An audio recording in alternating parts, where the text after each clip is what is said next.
Hi there, and for some weird reason,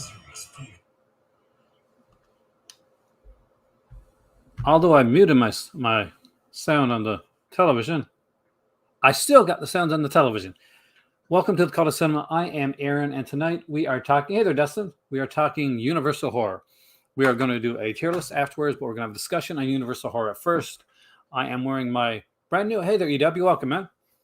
My new Michael Myers green glow in the dark shirt tonight because it is a month of Halloween, and I do love Halloween. And rather than just diving right into it, I want to talk a bit about what Universal Horror means to me and kind of what it means to like the people around me as well. And I'd like to know what it means to you. As a kid, I grew up with one channel. I lived back in the days when dinosaurs roamed the earth. Hey, they're disconnected. Welcome, man. It is so good to have you here.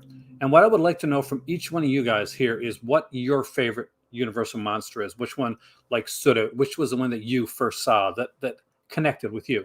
Now, when I was a kid, we had CBC Late Night, and every October they would have horror films. It would be usually mixed up between Universal Horror for like around 2 weeks, and they would have Hammer Horror for 2 weeks, basically going back and forth. With that being said, I sat down, watched every one of them all the time. Got to be Dracula. Do you have a favorite Dracula? Well, we'll get to that. For me, it was the creature from the Black Lagoon. I loved, and I still do love, the design of the creature from the Black Lagoon. There's such a beauty to the way that it's shot. And hey there, SJ. Hey there, Dave. I still to this day, it gets me when the creature, when unfortunately the creature gets his at the end of the film. I hope I'm not spoiling a movie from the 1950s, but there you go. There were 2 sequels afterwards. The Creature, Revenge of the Creature, and The Creature Walks Among Us. The last one, not so good. But I grew up watching all of these films. They were my favorites from Dracula. Actually, I remember discovering Spanish Dracula and loving Spanish Dracula. Actually, and this is going to seem like heresy, disconnected, but I like the Spanish version of Dracula better than Lugosi's version of Dracula. And I do love Bela Lugosi. And as much as I prefer the Hammer, like Dracula, if you ask anybody on the street, myself included, like, hey, pretend to be Dracula for a second. Every single person, nobody's going to, bite their lip or do like the intense stare. What they're going to do is hey there, Andy, welcome, man. Hey there, Jason. Is they're going to say, good evening, or creatures of the night, what music they make. It's in our lexicon, it's in our zeitgeist. It's incredible, and Lugosi will be forever remembered in good and bad for that role. Hey there, Maddie, welcome, man. I don't have the Criterion channel, but I do have some of my Universal Horror stuff here, so I'll show you what I got, and we'll talk a bit more about it. And I want to know what everybody's thoughts are on this. And he apparently loved The Bride of Frankenstein, one of the best sequels ever made, bar none. No matter what genre or era it's in, is The Bride of Frankenstein. It is just so good and so incredible. So initially, like most people, I've never had, ironically, even though the Creature from the Black Lagoon is my very favorite Universal monster, I have never owned the Creature from the Black Lagoon monster set. It's the only one that I've never been able to get my hands on. Now, I do, of course, have the Legacy collection. So I have right here the Bela Lugosi Dracula collection. These are really good. And I still, even though I got upgrades for some of these, I still keep these here. On your wrap side, really? And of course, this has a Spanish version of the Lugosi classic, Dracula's Daughter, which is another amazing sequel. I love Dracula's Daughter. Son of Dracula, again, did some great stuff. Lon Chaney Jr. kind of miscast in the role, but I still really love it. And there's such great effects, like when he turns into the bat, and he's almost kind of like a cartoon, like bat to do that. And the stuff in the set in New Orleans, very different. And of course, House of Dracula. You got to follow that up with the Mummy, with Frankenstein collection. Hey there, Amy. Welcome, man. Welcome, Eric, man. What's your favorite Universal monster? Did you, John? I'm jealous, man. I've got a Creature from the Black Lagoon, like with the NECA one with the Julie Adams figure. I would love to have met her. Of course, Frankenstein, is Andy's favorite here, Bride of Frankenstein, Son of Frankenstein, which is really good, Ghost of Frankenstein, and House of Frankenstein. But no, Frankenstein needs the Wolfman on here. You'd have to wait till later to get that one. Right here, actually. We got the Wolfman here. Again, an incredible one, but not the first Wolfman film that came out. Not the first werewolf film that came out anyway. That will be Werewolf of London. Along with that, we get Frankenstein meets the Wolfman and She-Wolf of London. It's, same as not a lot on that set, but it's quality, not quantity. Hey there, Brian. Frankenstein's your favorite? Quality stuff, man. And here's one of the most underrated ones, The Mummy. The Mummy's one that I didn't initially like. And I will say this right now. I kind of like The Mummy a lot more than I did when I first saw it. And I really, really like the sequels. I like the sequels to The Mummy a lot. I love The Mummy's Hand. I think that's a fantastic one. The Mummy's Tomb, The Mummy's Ghost, and The Mummy's Curse. I do like all the Mummy films. Universal Horror Season. That's kind of what we did here when we did the whole CBC would do this. They're the Universal Horror Nights. And of course, there is The Invisible Man. We get The Invisible Man. This is the weirdest series of films because we get The Invisible Man and The Invisible Man Returns. Now, both of these, they're horror sequels, horror film, horror sequel. But then you get into The Visible One, which is comedy. Then you get into The Visible Agent, which is a spy thriller. And then you get into The Invisible Man's Revenge. And I don't even remember what that one is about. Mummy's Hand, all that. You chose a good one for your favorite because, in my opinion, The Mummy's Hand is the one that most influenced the Hammer version of the Mummy film. So when you watch the Christopher Lee, Peter Cushing Hammer film, The Mummy, then The Mummy's Hand has a lot to do with that sequel, that film. And The Mummy was the very first and the only one so far that I found here in my town on Blu-ray. So about a year or two ago, I picked this up. Well, I guess I answered that question. And I got this Mummy collection on Blu-ray. Dracula's Daughter not only is underappreciated, it is one that everybody should have. Hey, Cam, welcome, man. I want to get all of these sets. So far, The Mummy's the only one of these I got on Blu-ray, and I really, really, really enjoy it. Having these on Blu-ray is incredible. Now, I also have this. Some of them are coming to 4K. This is the Monster, the Essential Collection. So this came from the UK. I'm sure, John, they'll look great in 4K, actually. Because it's older movies like that. If you got the original OCNs, or even at least an inner positive, they should be able to do a good remaster of it. So the reason I chose to get this one from the UK was, one, had a coffin for a case, and two, the discs are different. So this is the 8 original horror classics. The Creature from the Black Lagoon is in 3D on this one, which is actually pretty cool. So let's actually take this out, and I'll show you why I got this one over the North American one. If you've got the North American one, you're going to know why immediately as soon as I show you the discs. And this is there's Boris Karloff right there. And there is Boris Karloff right there. Open it up. Get some classic pictures. But here's one of the big reasons why.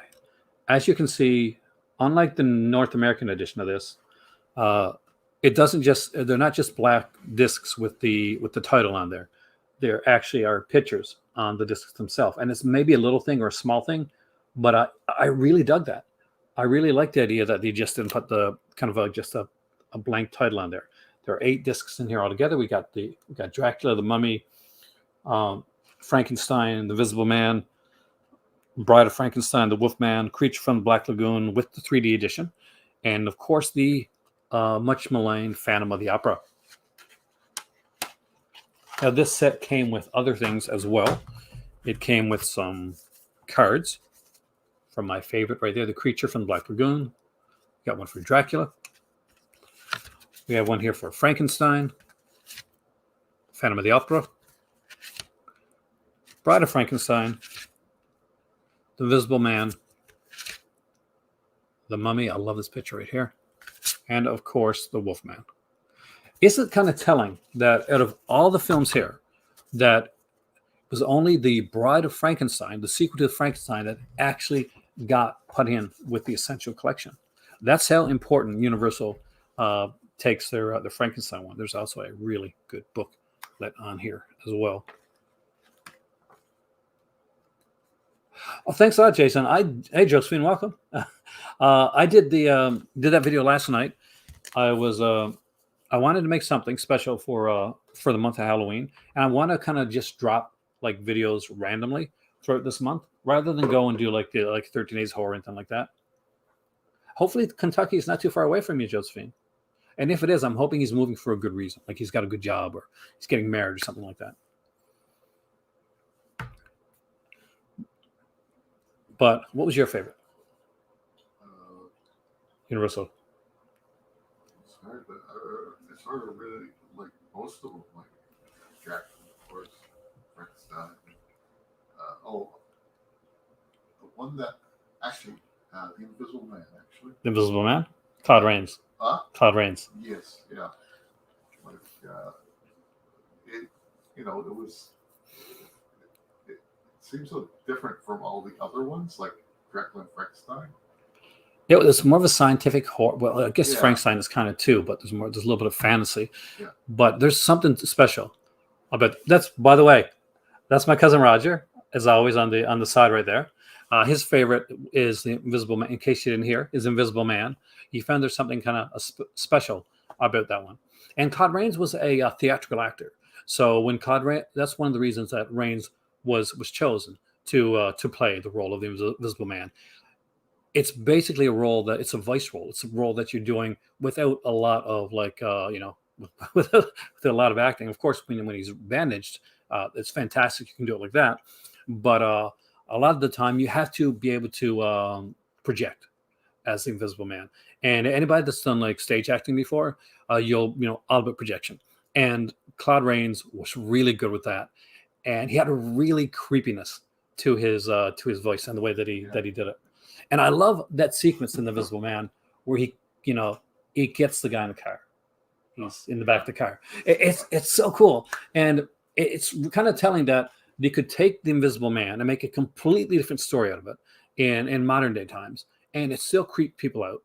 I still prefer the original over the newer remake. Did you see the remake? It's a bit like an abusive boyfriend that gets invisible. Hey there, Mike. Welcome, man. What's your favorite Universal horror? Now, we will be doing a tier list after this, but I thought it'd be fun for us to just talk about some of our favorite Universal characters. Yes, he shows up as the father in The Wolfman. Even a man who is pure at heart and says his prayers by night can become a wolf when the wolfbane blooms. I love that. But the Wolfman was initially one of my least favorite. I love the makeup of the Wolfman, but I thought it took a while. And you got a lot of good people in Wolfman. Bela Lugosi, he's the original kind of Wolfman. Really, he's the one that like bites Lon Chaney Jr. Bride of Frankenstein, incredible choice, man. Richard, hey there, Richard. Do you have a favorite Universal horror character? I go back and forth, but for me, it's got to still be the creature from the Black Lagoon. To this day, I don't think that they could make a new costume for the creature for the Black Lagoon that would be as good as the costume in the original film. It stands up. You see a lot of movies and a lot of like these sci-fi films or monster films or horror films. Look at The Thing, the Thing from Another World with like James Arness as the creature. He looks like a giant carrot. There's the ones with with giant trees, like walking, killing people.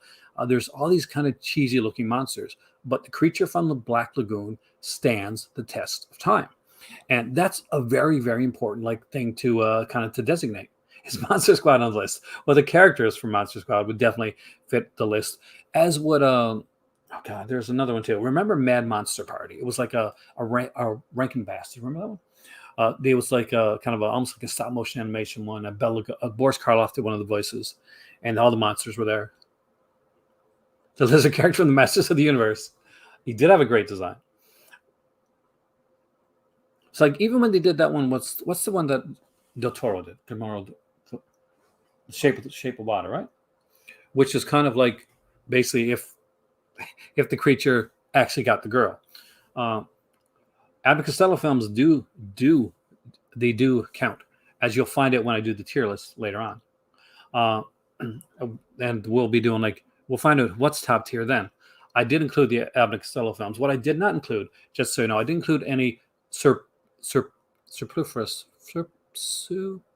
films. There we go. I'll get it out. Uh, like Murders in the Rue Morgue or anything like that. I did stick with the franchise films, and I put in the Phantom of the Opera because although they didn't kind of follow it up, it's still considered one of the classic like Universal horror like characters and monsters that are out there. Invisible Man's a close second. So Mike's like you. He likes Invisible Man. Yeah. Now, did you see them first, like on the CBC late night, like I did, or did you see them later? Actually, I saw Invisible Man on TCM. TCM? Yeah. Was that the first time? I think so. Oh wow! I remember that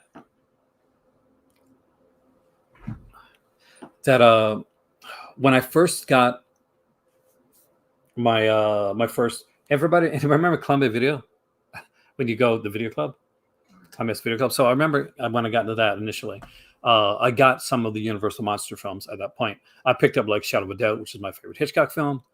And I picked up like a couple of the Universal monster films. I think I got Dracula and Bride of Frankenstein were the initial two that I got. Well, I don't know why I didn't go for Frankenstein first, but Bride always stood out in my mind as just being like, I love the sequence with him and the blind man. You know, of course was lampooned in like Young Frankenstein and stuff like that. But I truly loved what they did with that film. I can tell you this right now, and I do stand by this. Hey, Heroic Waffles, welcome back, man. You came in for a good one, I think, because we are talking Universal Horror. We even are going to do a Universal Horror tier list. So the way I'm going to break this down, you guys, is for the month of October, I will be randomly putting out. I'm not including the modern ones in this one here. That's going to be for a different time. But we will be talking about those as well, by the way, because they did try to do a dark universe, which didn't work out twice, and now they're trying it a third time. But I gotta get a drink. But what I'm doing to break it down is I'm doing Universal this week. Next week I will be doing Hammer horror films, the Gothic Hammer horror. We're looking at the Hammer, Dracula, Frankenstein, and Mummy films, and maybe a couple others put in there as well. I'm looking at you, Herbert Lom's Phantom of the Opera, and then we're gonna discuss, not as a tier list, but we're gonna discuss as a group both the Universal batch and the Hammer batch. We won't do that tonight, but we're going to do it in another video later on this month. And we're going to put Universal up against Hammer, and we're going to come out with a winner. We're going to try anyway. And unlike in the tier list, in a versus video, you will definitely get my opinion. I'm not a fan of the Mummy trilogy. I know a lot of people really love the Brendan Fraser Mummy films. Hey, Josephine asked, what would you do if you were invisible? I have no idea. Banks will be robbed. Women's locker rooms will be got. No, it's a really good question because in Hollow Man, which is really a modern day take on Invisible Man with Kevin Bacon, he points out, pretty much he states, imagine what you can do when you don't have to look at yourself in the mirror. And that's a pretty strong statement. Chris really disconnected. What's my opinion on Tom Cruise Mummy film? You know what? It's fun. It wasn't what I do. I think it was a good film. It was a well-made film. Not particularly, but I enjoyed it for what it was.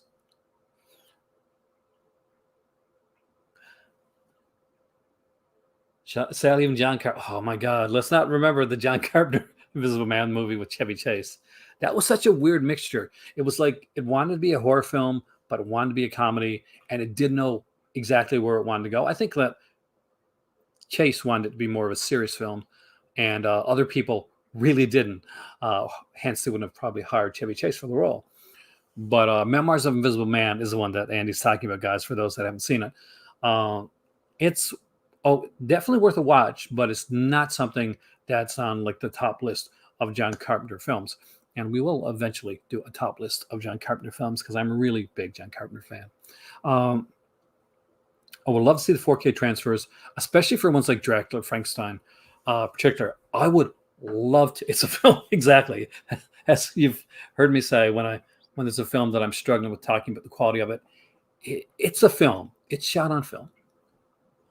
Well, we don't give your answer yet, Mike, on the Hammer over Universal, because we will eventually get to that. Love at First Bite is fantastic. For those that have not seen it, Love at First Bite is a parody film of the vampire films. It stars George Hamilton and I think Susan St. James, right, as the girl, and Richard Benjamin as I guess the bad guy is the one that's trying to kill Dracula. And when you initially see it in theater, there's a nightclub scene, and there's and the songs, I love the nightlife, I like to boogie. But when it came on VHS, because of some rights issues, the song was changed. So it was no longer like the nightlife. It was a totally different song. I'm not quite sure if the new release has that song or not. So, but let me know if you find out. That's because he was the gentleman, and he was English. English and us Canadians have a lot in common. We drink a lot of tea, and of course, later on there'll be Dracula, Dead and Loving It, which was not as good, but it was okay with Leslie Nielsen. Now they did try to make a universal dark universe. They tried it first with the Dracula film with Luke Evans, whose name which it's true you haven't. Whose name I can't remember right now, but I got it on 4K downstairs. They tried it again with The Mummy. That didn't work. And they tried it a third time with Invisible Man, and that did better. But unfortunately for me, who is a fan of the Gothic era of Universal, like Gothic style films, they're taking a more modern stance on the films. Old Dark House is really good. That's been made so many times, Mark. And the Universal one is always the best. William Castle actually made a comedic version of the Old Dark House years later in like the 50s or 60s. And it starred the guy that played George on Newhart, Tom Poston. And he was the neighbor on Mork and Mindy back in the day. The joke was he would write greeting cards, but he was a kind of curmudgeonly guy who hated like emotions and stuff like that. But anyway, that's neither here nor there. It's just something that I remember. The Black Cat was fantastic. But those won't be on this list here because I've stuck with the franchise. CR, I started. It's not your fault, man. It was supposed to start at around 3 minutes from now, but I ended up starting early because I've had a pretty big work day, and I wanted to get started. I was excited to talk about Universal with you guys. So if you saw The Invisible Man on TCM, my cousin Roger's here. Yo, Logan. What was your first experience? What was the first like Universal horror that you saw?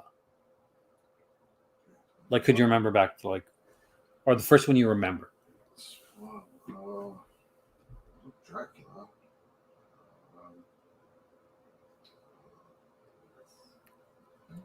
Was Wolfman? Yeah, Wolfman.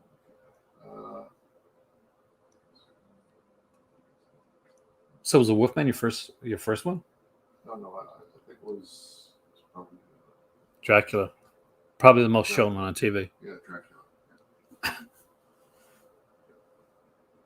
We've been talking. So hey there, Dirk. Welcome, man. This is Dirk from VHS Podcast, which you all should be subscribed to, by the way, because it's a fantastic podcast. We've been talking, CR, so far about Universal horror, and what is your favorite? CR, Dirk, what are your favorite Universal horror monsters? Which one stands out for you? What is the one that you remember most from your childhood, or one that you find yourself going back to over and over again? For me, it's the creature from the Black Lagoon. For my cousin Roger, it's the Invisible Man.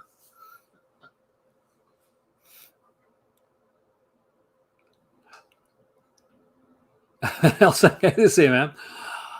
My better half really loves it. She really loves Van. I'm not also big on Van Helsing. I'm going to give it another chance because my better half is such a huge fan, but she's a big fan of like Hugh Jackman. So there you go. Yeah, exactly. They were the MCU of their time. Um, I did not hear that They Live is getting two sequels. Not at all, actually. I don't think it should be a one and done. I'll be honest with you. Bride of Frankenstein's your favorite. That is a fantastic one. Creature from the Black Lagoon. You're like me there. I actually have a Creature from the Black Lagoon T-shirt, which I was going to wear tonight, but I couldn't find it. So, so there you go. But look, Michael Myers is green, so it's a Michael Myers from Black Lagoon. The montage in Wolfman's transformation scene is fantastic. Um, it is. I love. The thing is that you can pretty much go to almost every one of these, and you're going to enjoy enjoy them. You're going to have a really good time. So if you're younger here, for instance, and you have never seen Universal monster films, don't think that because they're black and white or they're older that they're going to be like, they're going to be slower, or they're going to be like not well done, or they're not going to be well paced. Pretty much almost every one of them is extremely well paced, except for Dracula. Uh, and I love. Am I seeing Halloween? Probably not in the cinema right now. Uh, nope, not in cinema. I would love to see it in cinema because I saw Halloween 2018 in cinema, Eric. But I don't think I'm going to be able to see this one in the cinema. Yeah, black and white cinematography is works extremely well for gothic horror, and I always go back to the black and white gothics because I just love the way they're done. But let's not forget that we'll be talking about later on, not tonight though, but that Hammer did bring him back with full bloody color. I gotta say, a lot of people have asked them which Frankenstein one they like best. They'll normally go for Bride. Yeah, this is Hawk Michael Myers. Score from Bride. It is a classic. I would love to have the scores for a lot of these. Some of these films have amazing scores with them, and it's such a shame. So, tell you what, we'll we'll do the tier list.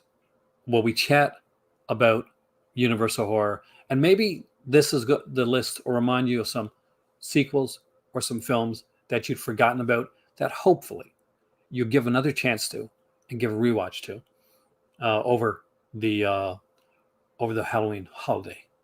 Halloween's a holiday for me. It's a month. Bram Stoker. I didn't initially like Bram Stoker's Dracula.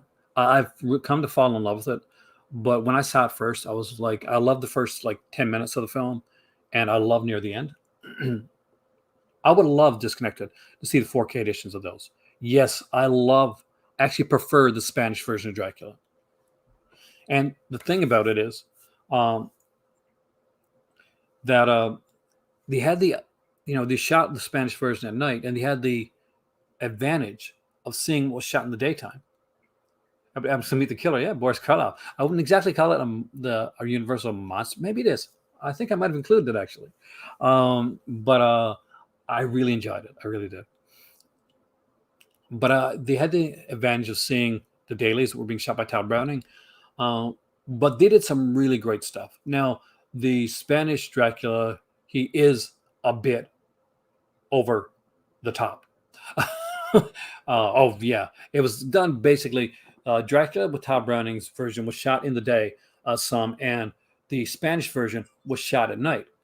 And they tended to go just a little bit farther with each take than the original one did.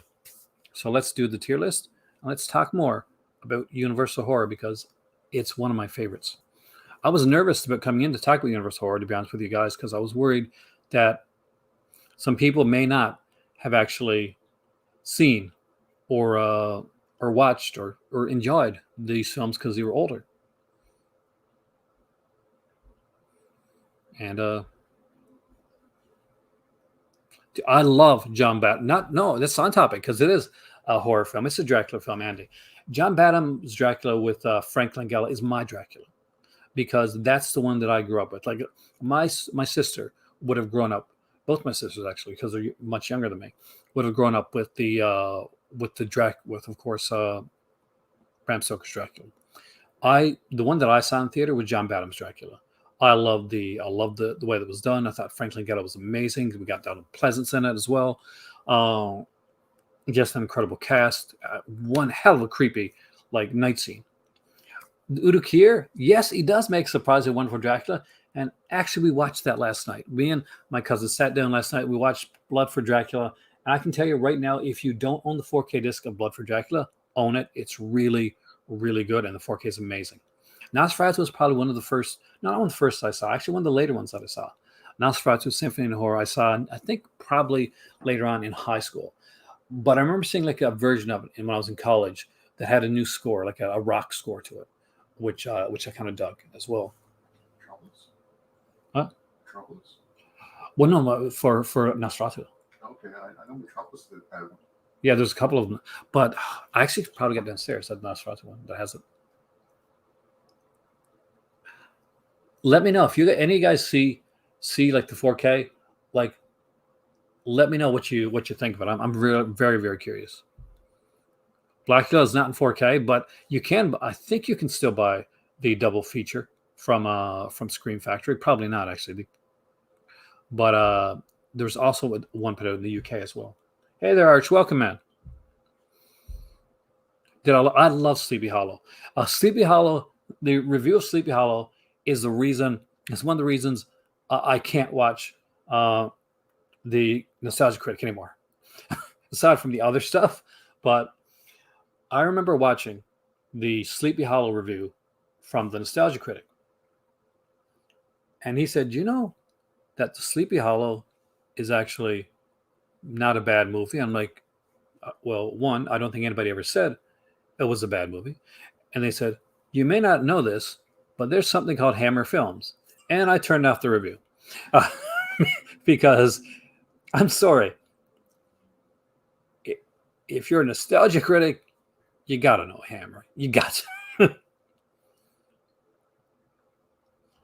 Love Universal Films.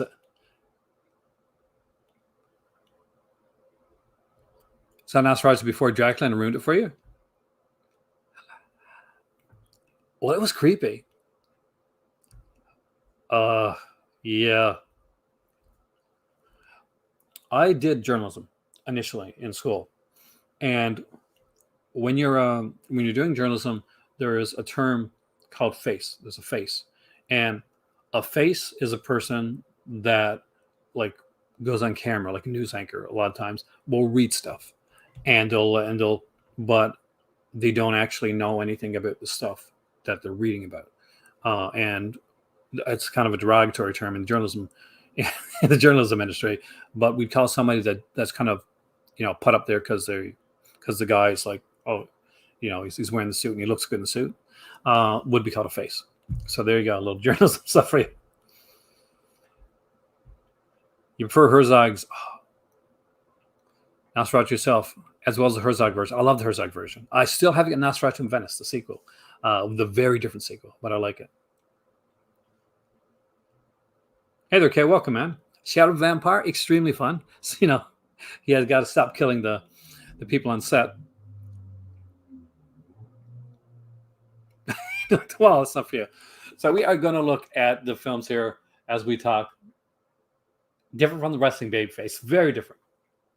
The score for Herzog's film is incredible. I think we're going to get a lot of tops here. And I just want you to keep talking about your favorite, like, Universal and just like Universal adjacent films. Yeah, they did. Didn't they do such great artwork for this stuff? So we're going to start out with a very late one, and to see where you guys want to put these. I think this, if anything, this is going to be like an interesting list and a pretty list, a sexy, handsome list, because the artwork on this is incredible. So guys, talk as you vote, but Abbott and Costello Meet the Mummy. You can vote too.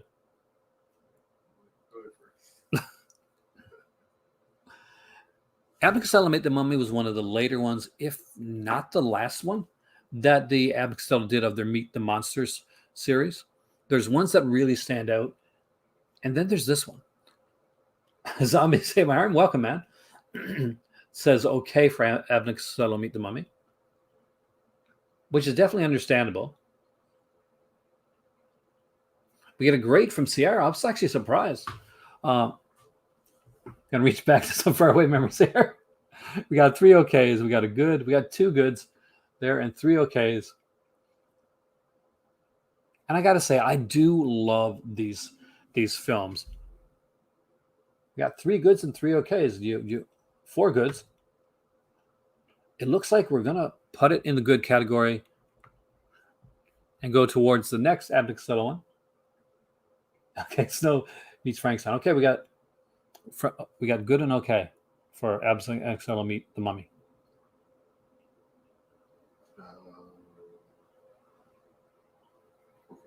Okay. It's hitting the okay. Well, they kind of did meet all the monsters, sort of, in a way. They didn't meet the creature from Black Lagoon, really. Did they really? Did they? Sort of. Yeah. Oh, yeah. And the Invisible Man. Abbott Costello Meet the Invisible Man. How about that one? And not just. And actually, some of these actually probably didn't make it on here because I did stick mostly with the films and just put in a couple of these. I did like the Jekyll and Hyde though. It's a fun little film.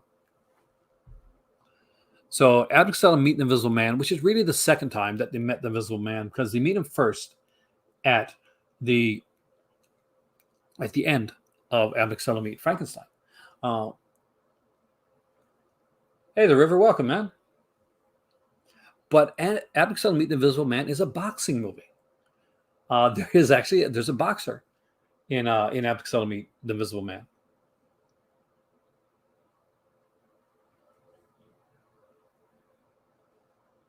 I'm pretty sure this is the boxing one, right? Yeah.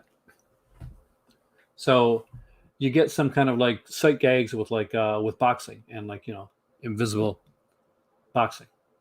Good, but not as good as Meets Frankenstein. Funnier. Hey, welcome, Jake. So we got 1 good for this one. I don't think anybody else has seen it. So I guess if we're going to put it in the good category, we got 2 goods. And let's go to what I consider the classic of this stuff. Cheech and Chong.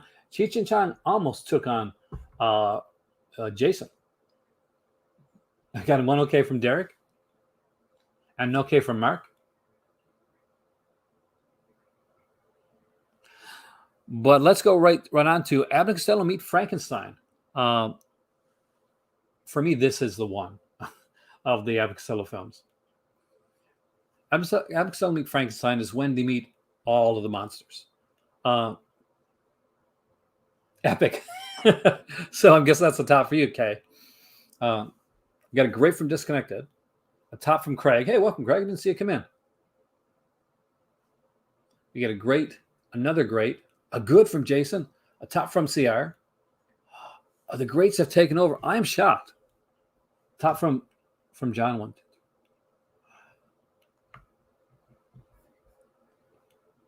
I'm going to put it in the great category, but I'm just going to say it did have a cameo from Vincent Price, a really good cameo from Vincent Price as the Invisible Man. Yeah, because he jumped in the boat at the end of the episode Meet Frankenstein to get away from the island because Dracula is trying to put Abbott's brain, Costello's brain in the monster, and they're trying to get away. And basically, when they get on the boat, okay, he's in the boat waiting for them. I remember that. Maddie goes for top. Oh, we go. Aha! And it hits the top. I'm so glad. This is such a really good one. But now we're getting to the classics right here. I'm biased on this one. So here we go. Hey there, Videodrome. Welcome, man. Creature from the Black Lagoon. Allow me to introduce myself. Yes, exactly, Mark. With that easy top. Great. Good, Mike. I got top. We're putting Creature right in the top, and I'm so glad we are because I really, really do love this film. Hey, Master Chaos, welcome, man. Hey, I got to ask you something. If you're only in it for a second, shout out your favorite Universal monster. What's your favorite Universal monster one? For me, it is Creature from the Black Lagoon every day, all day long, man. That's my favorite. I got Creature figures. I got a Creature t-shirt, but I don't have the films. Only got the first one. It's okay, man.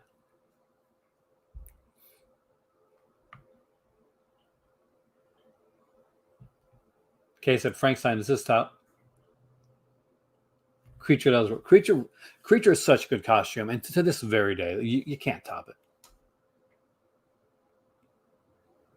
As good as Shape of Water is, it does not top the Creature costume. All right, so let's go with Dracula. Now, I have broken it up into both Dracula films because both of them were done at the same time in 1931, but they're two completely different films. But we're starting out with the Bela Lugosi Dracula film. Creatures of the night, what music they make. Or in what was it? Which one was it? Creatures of the Night. Shut up. We got a top, we get a good, we got a man. Wow, really? We got great, great, great, three greats. Your favorite is the Wolfman. My dad's favorite is Wolfman too. Three goods, like four goods, and 1, 2, 3, 4, 5, 6, 7 greats. Hey, Matt. And Dracula, 1931 with Bela Lugosi, hits the great list. And with that being said, where do you put? Do you put the Spanish one in the same? Where do you put the 1931 Spanish version of Dracula? Because it's definitely an interesting film. You got a top. I know my cousin actually has a DVD version of that Blu-ray box set. I'm so jealous, actually. Spanish is equal. Master Chaos puts it in the top. And then great. Okay, so because the last one, great. So great, great, great, great again. Great. All right. The next one I'm very intrigued about.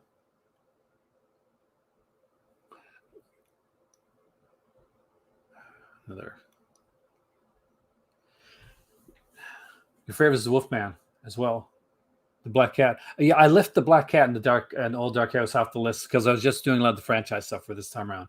I'll do a more kind of comprehensive one later on, actually. But next up is Dracula's Daughter.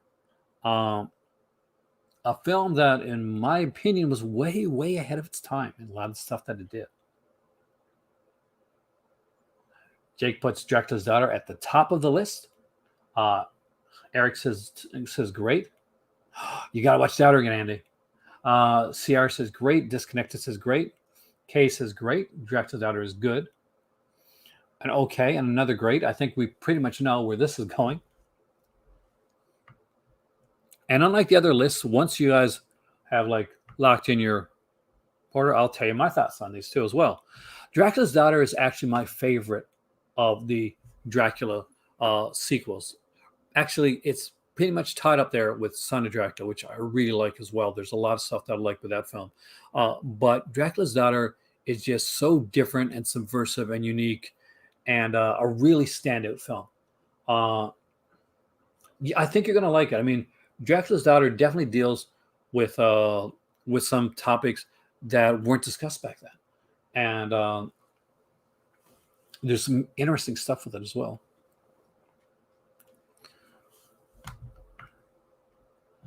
All right. He was supposed to talk, but he didn't. Yeah, definitely early feminism film work with some very serious lesbian undertones down. And some beautiful cinematography. Frankenstein meets the Wolfman. In the original version of Frankenstein meets the Wolfman, Frankenstein spoke because he was being played, of course, by Bela Lugosi, who was Igor in the film before it, and he talked. But they took the fact that Frankenstein was blind, and all of a sudden, you had a monster that was stumbling around for seemingly no reason. Oh, really? Now I remember Nocturna. Disco Vampires. Make sure you check that out, guys. We got a great, two greats, three, four greats, three goods, five greats for Frankenstein meets the Wolfman. For me, this is better than than Jason versus Freddy. I tell that much right now. Check it out again sometime, Jake. Like knowing that, like they unfortunately had some bad some bad luck with it. And there's enough on that great to make it a great. What in the blue hell just happened here?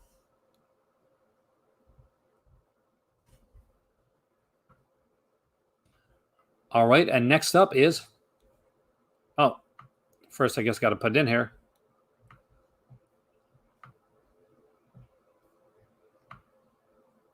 Frankenstein, the original Frankenstein.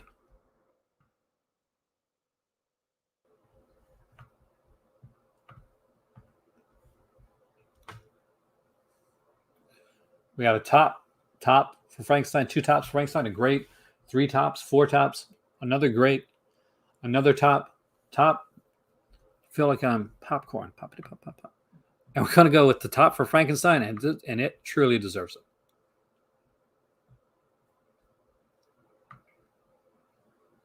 And let's follow this up with the House of Frankenstein.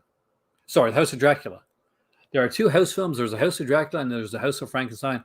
I'll be honest with you right now. I don't remember which is which, but House of Dracula.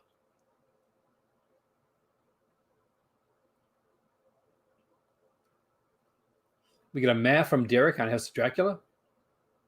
I don't know if I put in the meh category, but we get a great from Zombies. Got a top from John. An okay for the beginning of the film. Feels like I'm like separate film. Is this the first or second? I can never remember. We got two mehs.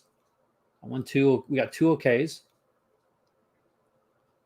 Two goods. Oh, we got three okays. Well, it looks like House of Dracula hits the okay. We got three goods. We got three goods, three mehs, and three okays. What do you think?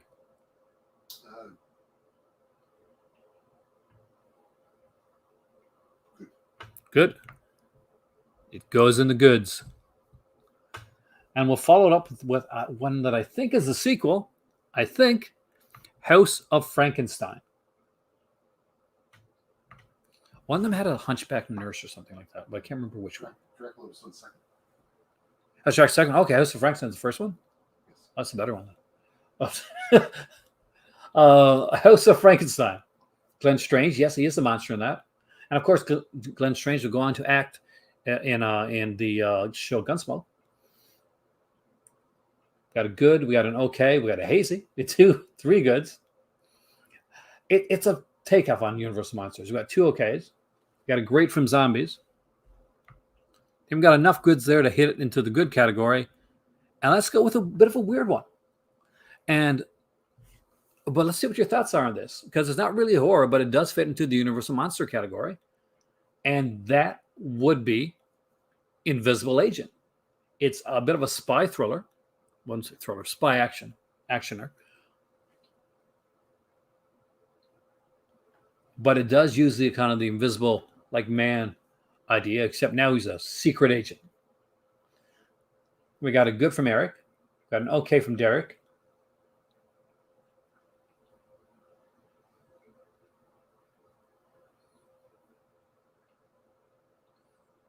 Got a good from Jake. A good from John. Oh, it is a propaganda film. This was fun about it. Matt from CR. Good from Andy. And okay from Mike. Well, there's enough goods there to hit Invisible Agent into the goods, which, not going to lie, a little bit of a surprise. The Mummy's Ghost. The Mummy's Ghost, we have Lon Chaney as the mummy. And we have John Carradine.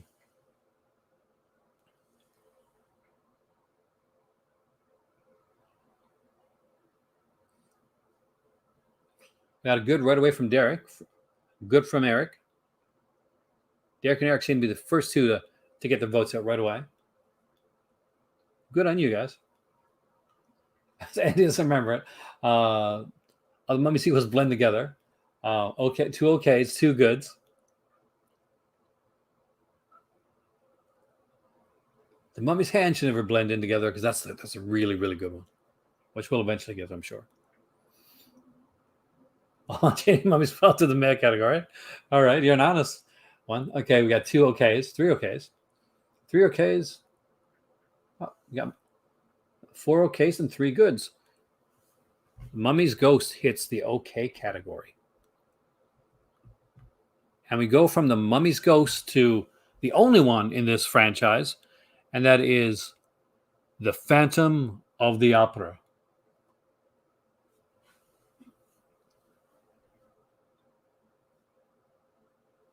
Another one with Claude Rains.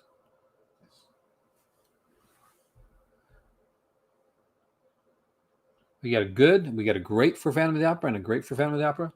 We got another good for Phantom of the Opera, another great. It's tied. It's neck and neck. Come with another good. Good takes it over. Great comes back. We got to. I feel like I'm doing like a horse racing thing. It's tied again. It's tied again. The 43 version. That's the one, Amy. We get another good. We get another good and another good, and rounding it out when it goes around the corner, and good wins by a nose. So there we go. All right. Who remembers this one? Hey there, Antoine. The She-Wolf of London. They did do a She-Wolf series in the 80s, actually. There was a She-Wolf TV series in the 80s. I think it lasted like 2 seasons. Yeah. Yep. John starts off with a meh for the She-Wolf of London.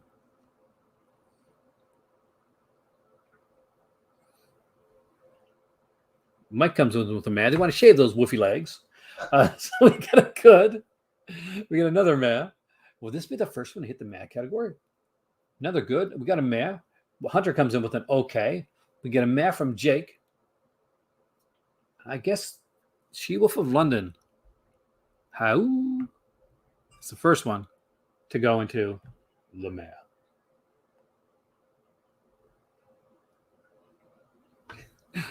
And let's go straight into Lon Chaney, not as the Wolfman, but has a slightly pudgier Dracula. In the film, rather than being called Dracula, it's called he's the son of Dracula, and he goes by the name Count Alucard. Alucard is, of course, Dracula spelled backwards. It is set in New Orleans, and it has some extremely ahead of its time special effects. And a darker, probably a bit more, not so much serious, but definitely darker storyline. We got an okay, we got 2 goods, we got a great here from Zombies. Good from CR, says he likes the swampy location. I definitely agree with that. Snow Dracula's Otters, very good. Great even. Good. And it looks like it's going to go into the good category. I will tell you right now that Son of Dracula would definitely be in the top category in my list, if not like teetering between great and top. I really do like that one, and I think it's way ahead of its time, especially for the effects that were used in this film. But we're going to follow up with another son, and this one, it's the Son of Frankenstein, and we have Sherlock Holmes himself, Basil Rathbone, as the Son of Frankenstein. Because always remember, Frankenstein is the guy that makes the monster, not the monster himself. Because films do tend to make that mistake. We got a top from Sierra for Son of Frankenstein. I'm not going to lie, I totally agree with that. This is a well good film. It's a well-fit film. We get 2 tops, a good. We got 2 greats, 3 greats, 4 greats, 5 greats. Lugosi is the best part of this film, actually. 6, 7. Oh, you got to rewatch it, Mike. Although it's going in the great category, I'm gonna say it again. Son of Dracula, Frankenstein, with Lugosi's performance, 110% deserves a top-notch listing. Lugosi really killed it as the Igor character in this movie. He just did so amazing. Did he do great? He did, but he did better than great. He topped it. But it'll go in the great category because you chose great. Speaking of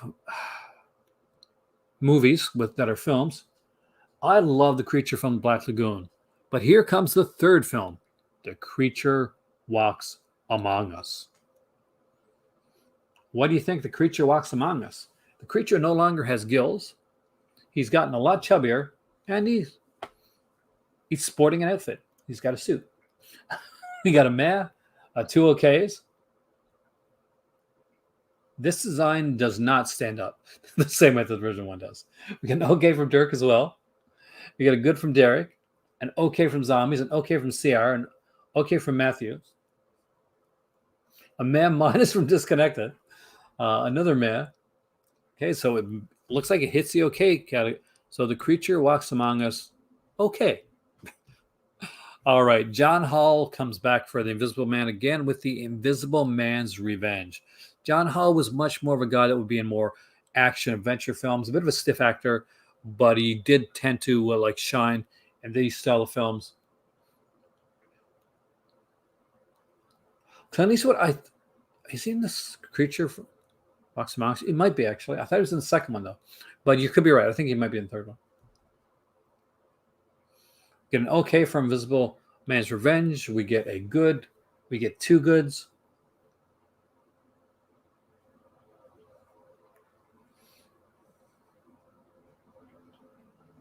We get two okays, two goods, and two okays. We get three okays for Invisible Man's Revenge.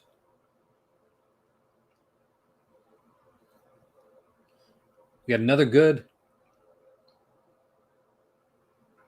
Where'd you put the Invisible Man's Revenge?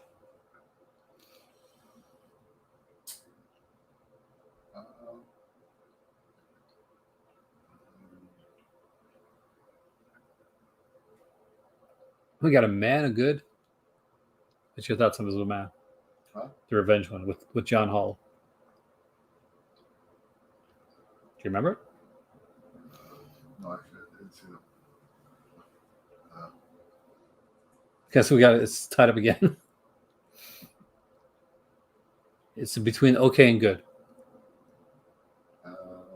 Okay. Okay. How did this get so small? Wasn't this bigger than this a minute ago?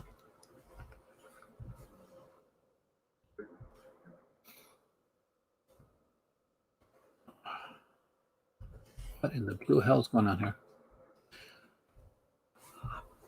Something weird went on there for a second. Okay, so The Invisible Woman.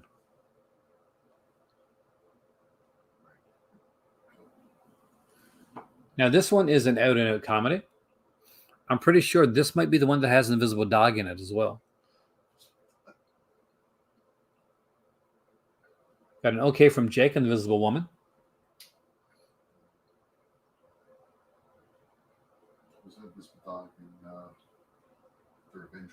Is there really? Oh, God, no wonder I hate that one so much. Okay, and okay, and okay. Across the board, I think Invisible Woman is going to come in okay. Maybe it was invisible clothing. No. Okay. So we'll follow it up with didn't see her. I see what you did, Dirk. Or did I? The Mummy's Hand. The Mummy's Hand had Tom Tyler. Tom Tyler, I think. Yes. Yeah, so Tom Tyler, the reason The Mummy's Hand is so different is that Tom Tyler had bad arthritis in his hand. So when you see the mummy and his hand is like kind of bandaged and kind of cramped up like that, that's because Tom Tyler really did have like issues with his hand. We got two goods, which is sacrilege, but there it is. We got a top because Andy's right. We got a meh from Derek. We got three goods. Four goods. You're breaking my heart here.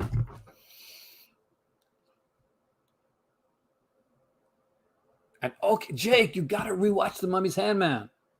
Especially if like the mummy from like the Hammer stuff. But you guys put it in good. We'll put it in good. Don't you like your mummy? All right, The Mummy's Tomb. Another Lon Chaney mummy film.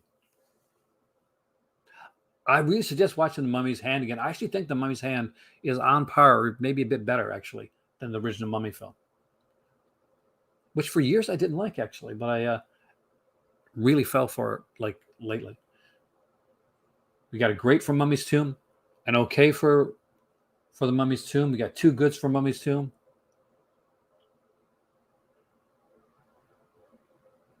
Got another good. Got another okay.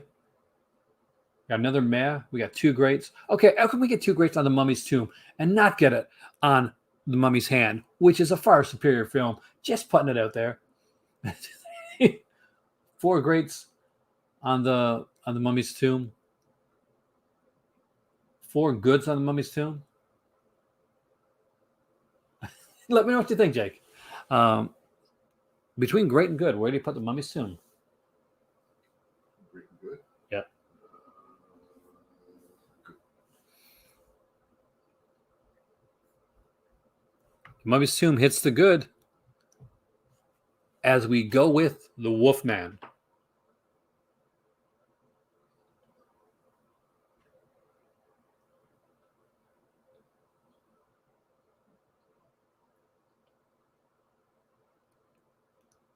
Top of your favorite Universal. We got a top for the Wolfman, another top for the Wolfman, a great for the Wolfman, another top for the Wolfman, another great. It looks like a wrap on the Mummy. As VHS, if you guys have listened to my podcast, I did a Cobwebs podcast. And one of the things we talked about was the Wolfman, actually. Looks like the tops beat out the greats. I'm glad for that as we get our second Universal film to hit the top of the heap. And it is not second one. My God, what am I thinking? Fifth Universal film at the top of the heap, and it is the Wolfman. It just seems like it's been a long time since we've seen that.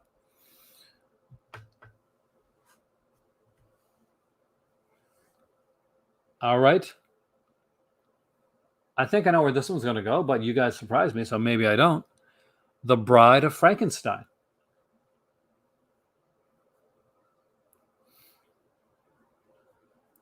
We got a top. We got a top. Top.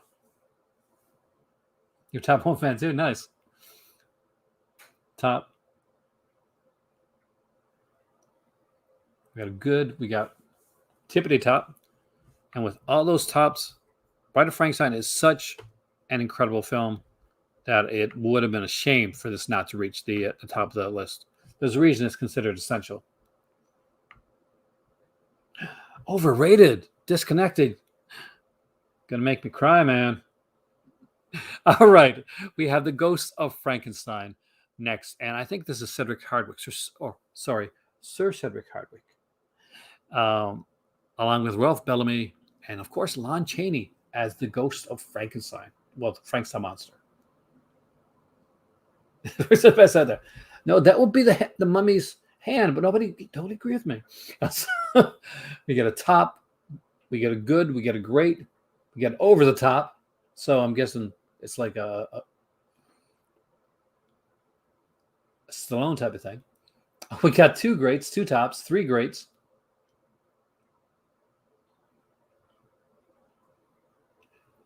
We got four greats. We got a good, five greats. I think that's enough greats to hit it into the great category. And next up is one that is my cousin's favorite, and that is The Invisible Man.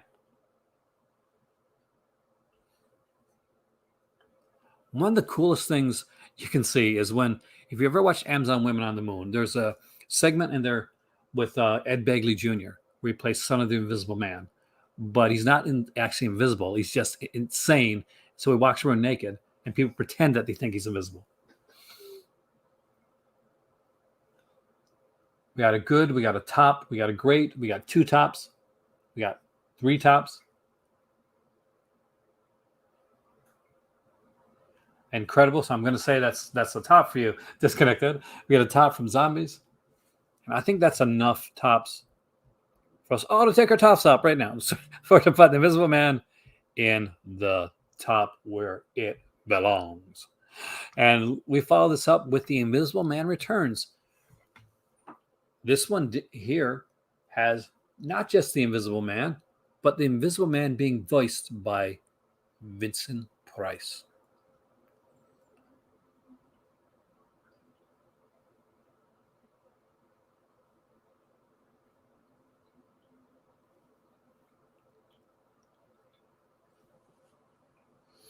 We got a great, we got another great, we got two goods, we got three greats, we got a top from Andy.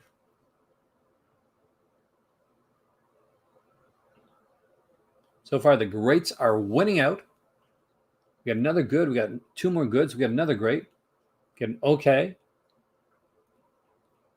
We get a great, but only because of Vincent Price disconnected sides. And with Dirk's great, we get it put into the great category. And let's go with the original, the classic, The Mummy. So let's do the first Mummy, the one with Boris Karloff, where he gets to be, most of the time, not in those bandages, with some incredible aging makeup. We got a top, great, another top, three tops, two greats, four tops, three greats, five tops, four greats, five greats, one good, six tops, six greats. This one's going to be tight. Seven greats. Eric, did you put Invisible Man? Did you? You did. Mummy, did you put Mummy? Wait, we got another top. Seven tops, seven greats. I'm going to go to my cousin for the tiebreaker. The Mummy. Top. Thank God. Thank God for tie breakings.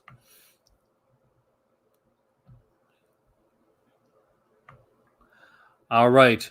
We're all down to the last two here, guys. We got next The Mummy's Curse. It's a Tom Cruise version. Not exactly a huge leap, but it definitely is. The Mummy's Curse with Lon Chaney. This is one I don't remember very well, actually. I did watch all these last year. We got a good from Derek, a good from Eric, a good from Hunter, a good from Disconnected. Mike hasn't seen this one. A meh from Jake, a good from Zombies. And with that many goods coming out at the beginning of it, we have but one left to list. And this one has Charlie Chan in himself. Yes, it does. Because it has Warner Orland. And this is Werewolf of London. The first werewolf film that came out before The Wolfman. This is a more scientific werewolf film where a flower has a very important role in the film. Got a great from Hunter, a top from Jake, a good from CR, a great from Craig, a good from Jason, a good from Mike, a good from Eric, another great, but it looks like it's gone into the good category. So let's do what I always do. Take a picture of the list. This was your list as chosen by you.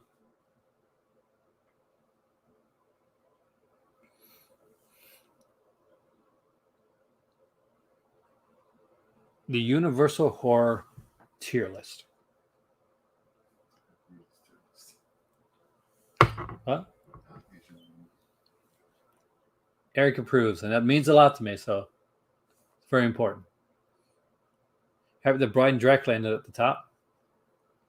It's a pretty good list overall. We got the best of the comedy ones. Abbott Costello meets Frankenstein here. Creature from the Black Lagoon, Dracula's Daughter, such an underrated film. Frankenstein, The Wolfman, Bride of Frankenstein, The Invisible Man, and The Mummy. The only real classics that don't make it to the top of the list are the original Bela Lugosi's Dracula and the Spanish Dracula film. Also, for some unknown reason, The Mummy's Hand only made it to good. But that is okay. With all that being said, I'm trying to remember, were there any announcements today? Disconnected. I got to ask you, were there any announcements today that on films coming out that I may have missed? I know that Scream Factory had some announcements recently. He may not make it to the top of the list, CR, but Bella is always in the top of our hearts.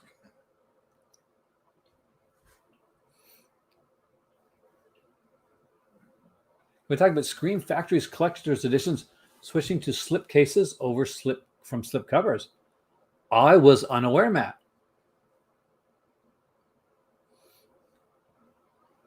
Kino has another sale going on. We'll check it out in a second, actually.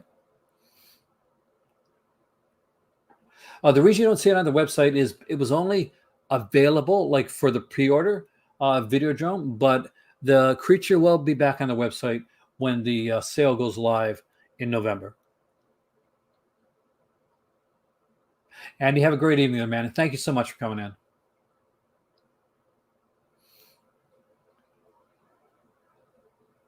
They're not switching slipcase? Okay.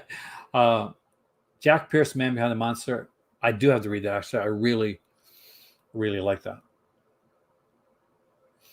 I mean, Jack Pierce, for those that don't know, he was the guy that pretty much did most of not the big makeup for the Universal films, and of course created people like the creatures like the Frankenstein.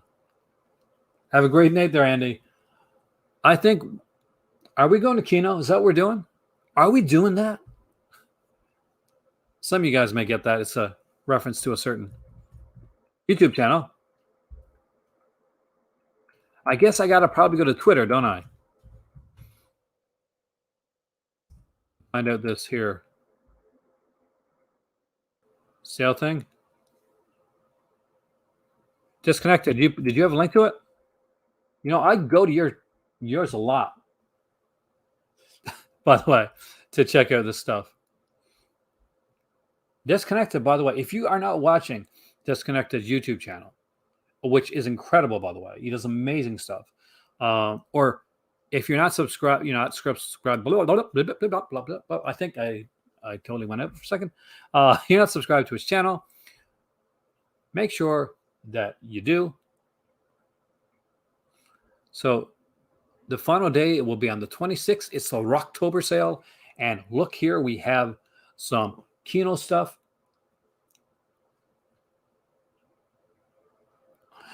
Have an excellent evening there, Dirk, and I'll be checking out your podcast later on.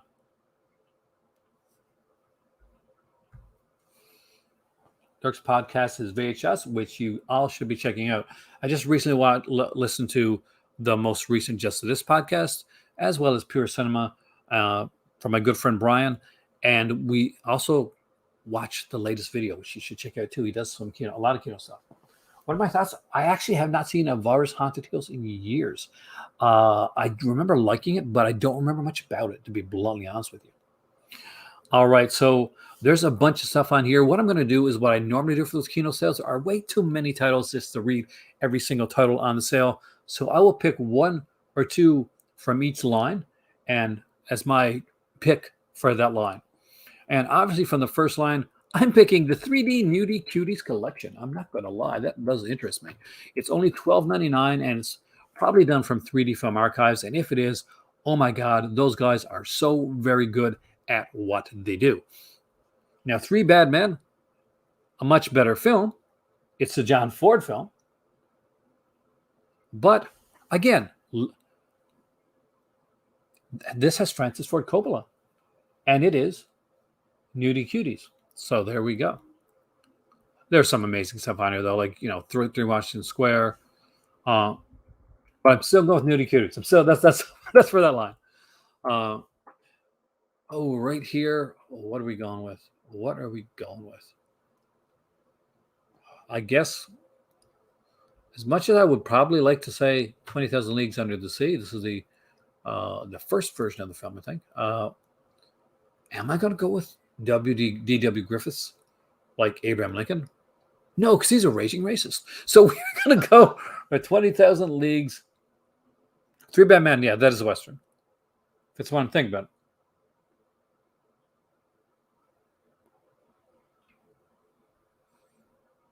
So the 633 Squadron and Mosquito Squadron, very cool stuff. But I'm still going to go with 20,000 Leagues Under the Sea.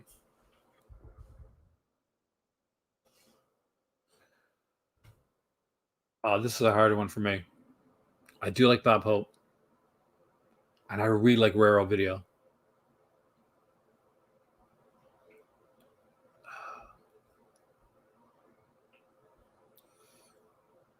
Ali Baba's here too. Okay. I like Raymond Land, so I'm going to go with Alias Nick Beale. Joseph Foster's a non-district attorney who wants to run for governor in order to clean up the criminal underworld blocked by corrupt political forces.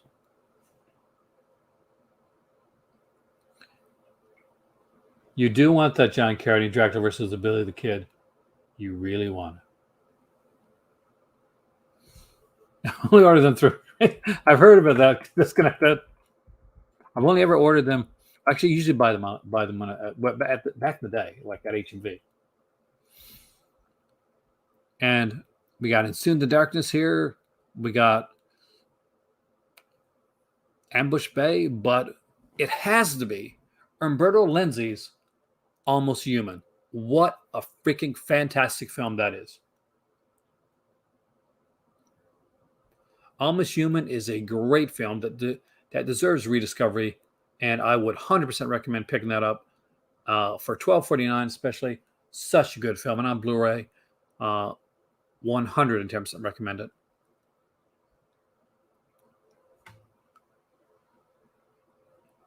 Well, we're going to get to the battle, don't worry. The Annihilators, is that my choice? And the Aardvark, I love the Departed Freeling animation. Is that my choice? No, I'm going to pick for you one of the worst films of all time, and by far and large the worst musical of all time, and one of the most entertaining films you can watch because it is a WTF film, and I don't think you've seen this. I don't own it, but if I can find a copy of it, we're definitely watching it. The Apple. Oh yes, The Apple, a futuristic musical by Manhattan Golan, and oh my God, is this movie insane? Would you like to listen to a musical song about people having sex? Of course you would. It's the next classic musical, and it's right here.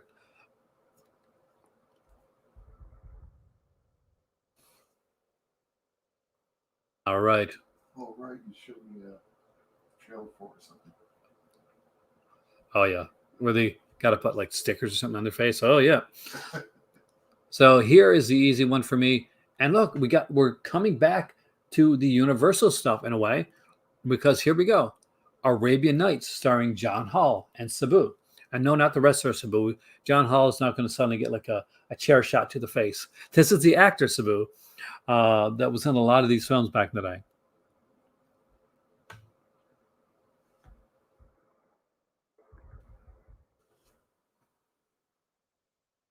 Quite the easy pick for the next lineup. Although The Art of Love is there by Norman Jewison, The Arts of the Model, there can be no other choice than the Audie Murphy collection for this line. You got The Duel at Silver Creek, Roddy Crooked Trail, which is such a good movie, and No Name on the Bullet. Three incredible films with Audie Murphy, who is probably the legit tough guy.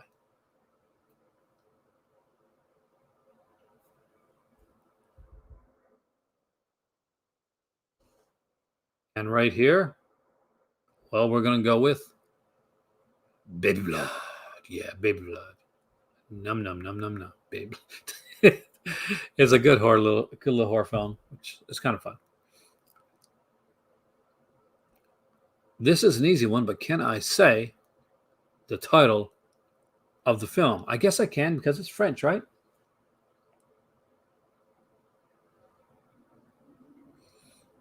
And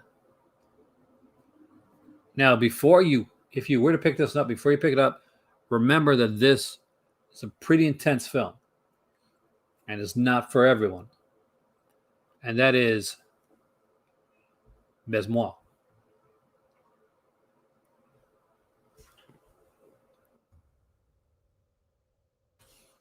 Bay of Blood is here. Should I choose that?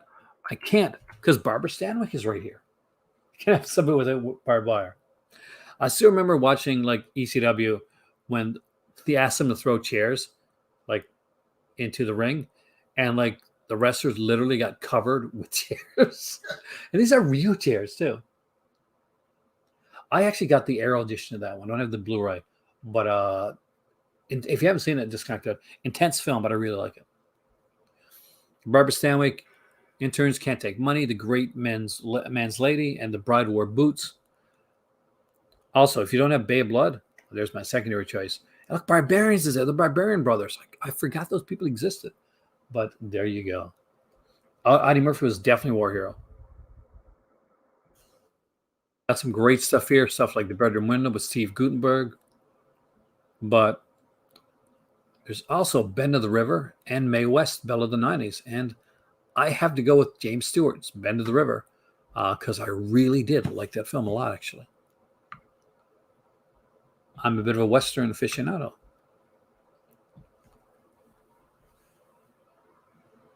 Not in Canada, Antoine, we get screwed over, but we get screwed over by Kino so often, don't we? And for those that listen to my Patreon, you know what I mean. So this one is honestly, Beware the Blob. Beware the Blob is an insane film directed by Larry Hagman of Dallas fame, and starring all of his friends, and they're all improvising. Every one of them, all of them are improvising. Garrett Graham, I say Garrett Graham, he's in it. Had the first half of the Halloween show box in your grasp for $45. Someone bought it right from under you. Oh, no. I did recently do last night, I did the Halloween versus Friday 13th box set because I know there's a lot of Friday 13th box sets that are coming out at your local Walmart, I think for around 180. And that is actually cheaper than this to buy from Shout Factory, 108 Canadian, by the way, because it's around 158, 59 American. That's without shipping included. So that in Canada, by the way, would be around $200, $202. And that's pre-shipping. Easily, not even like Billy the Kid versus Dracula. Hell yeah. Gotta love you some Billy the Kid and some John Carradine.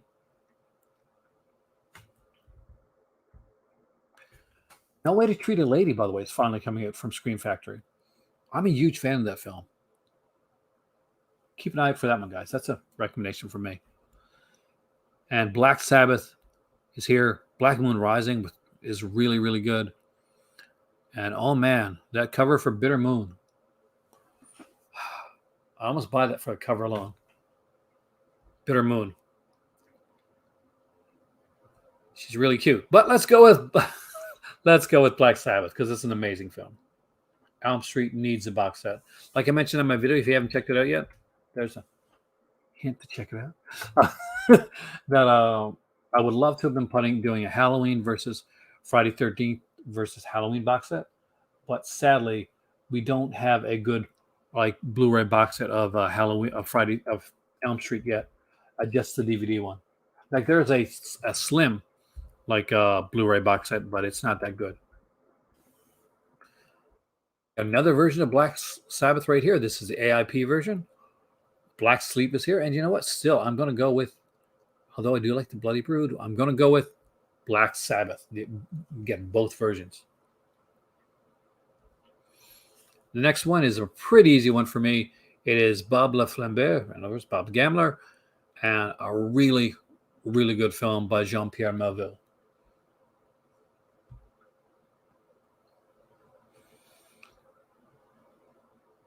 Lots of Border Town here. Season 1, Season 2, and Season 3. And as much as I like Nordic Noir, I'm going to choose Jack Nicholson's The Border because I really did like this film.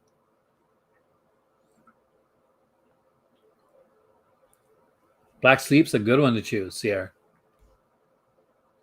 That's Tor Johnson.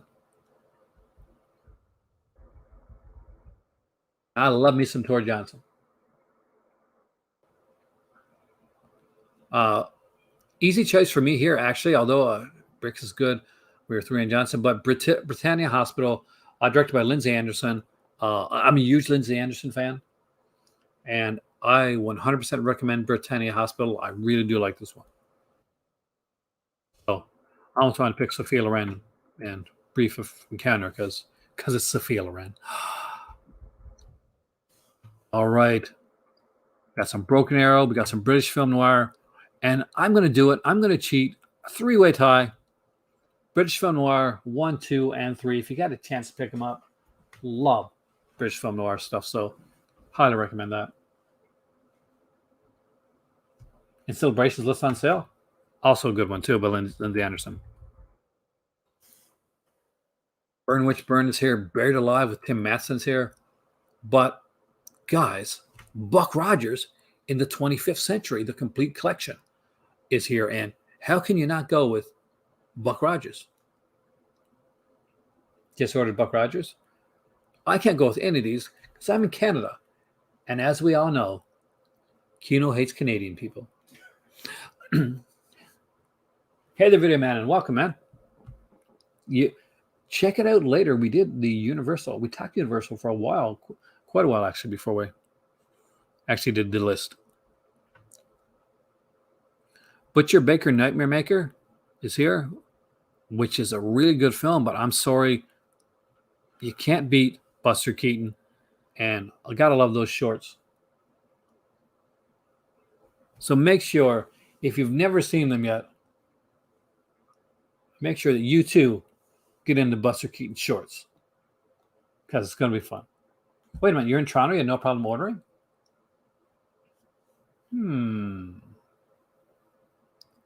I have to tell my better half.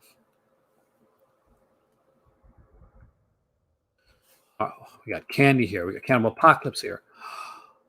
But no, Candy. Candy's weird. It's a weird film. It's a weird, like me, it's a weird film. With Uwe Allen, with Ringo Starr, with a ton of actors. Oh, yeah. A ton of actors. I actually own this one. And Uwe Allen is gorgeous. Need a revenge horror movie to watch. Have Blind One's Curse listed. Did you? Well, I'm going to go with like the most obvious. Did you watch Revenge? Hey, the worst review ever. How would that be the worst review? You know my reviews are good, man. No, I said Canadian people. It's a joke. But I'm going to go with Candy. We have two box sets here. We have I was going to call him Carol Grant. I must be tired. Cary Grant. We have Carol Lombard. And Career Opportunities, which I watched just for Jennifer Connelly. Oh my God. But Carol Lombard, one of the very few sets that was sent to me by Kino. And the only package I ever got from Kino was a Carol Lombard set, and it is really good. Do I go with Cat and the Canary or do I go with the Chalk Garden? I think I'm going to go with the Chalk Garden, though I do like Cat and the Canary.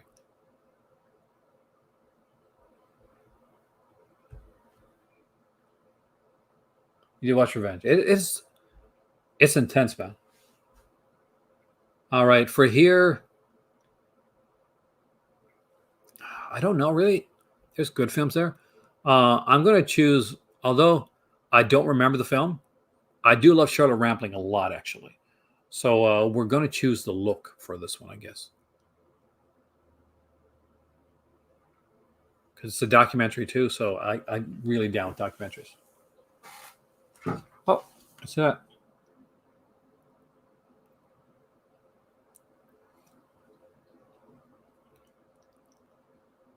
All right, so Disconnected is going live tonight with Flip Otaku and Eric, the Asian movie enthusiast. And I recommend that all you guys check that out because it is going to be bloody awesome because all three of those guys are extremely awesome dudes. 2 hours from now, I hope to be asleep, but I will check it later. And you guys do great stuff. I got to get you guys on the channel again. Disconnected, you know when you're coming back on. Flip, Eric, I got to get you on, man.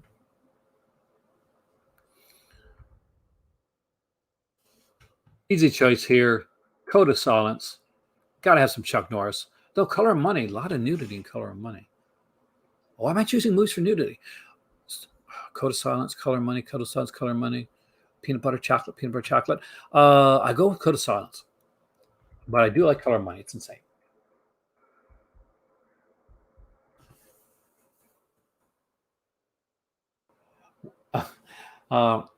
Daniel Bryan. Oh, God. Have you not seen it, Matt? Are we doing a versus this month? I'm trying to think. I might have another idea.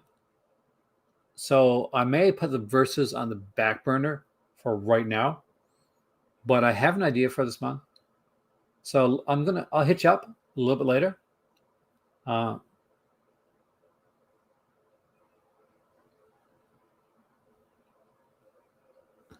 But we are doing something for the month of October if you're still down with it, man. Yeah, Daniel Bryan has put off one of the best matches, and on AW television, actually, 100%. Yes, the Hammer tier list is next Tuesday.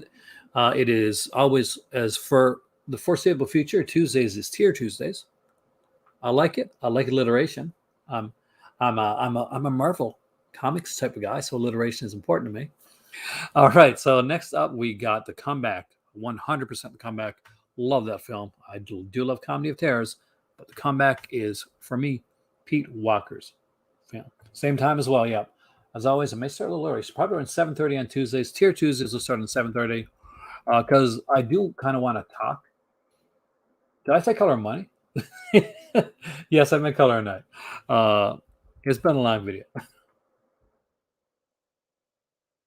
It would have to be a new restoration because the Terminator 2 video man that I have, the 4K I got, is pretty waxy, man. It was on one of the patron tier lists. See what you guys miss when you come into the Patreon of it all, as well as the upcoming the report cards for all the companies. Every company's getting a report card, and that is exclusive to the Patreon channel. All right, what am I going to go with here? Well, Coogan's Bluff is here. So is the big old convoy.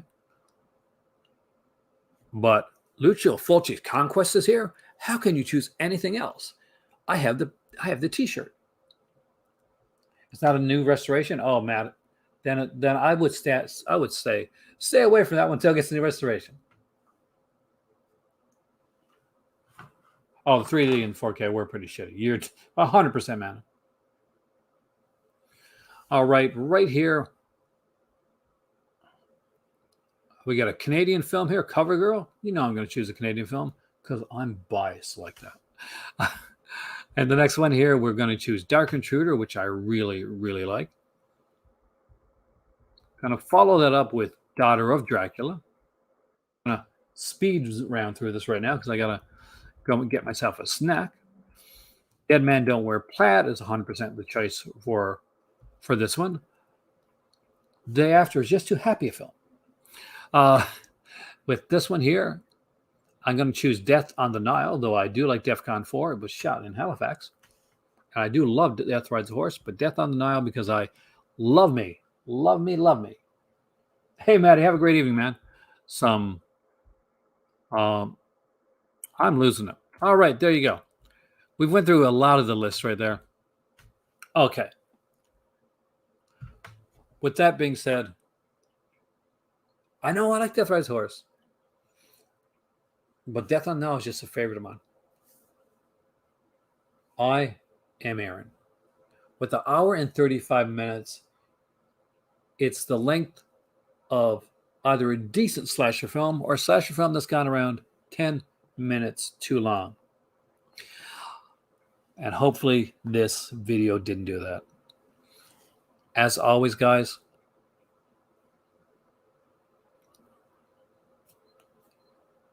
be happy. It costs nothing to be kind to others, and importantly, be kind to yourself. Stay happy, stay healthy, stay safe. And right here in the Call to Cinema, there is always another movie. Check out Disconnected, Flip Taku, and Eric tonight when they do the video, because you know it's going to be good. See you later.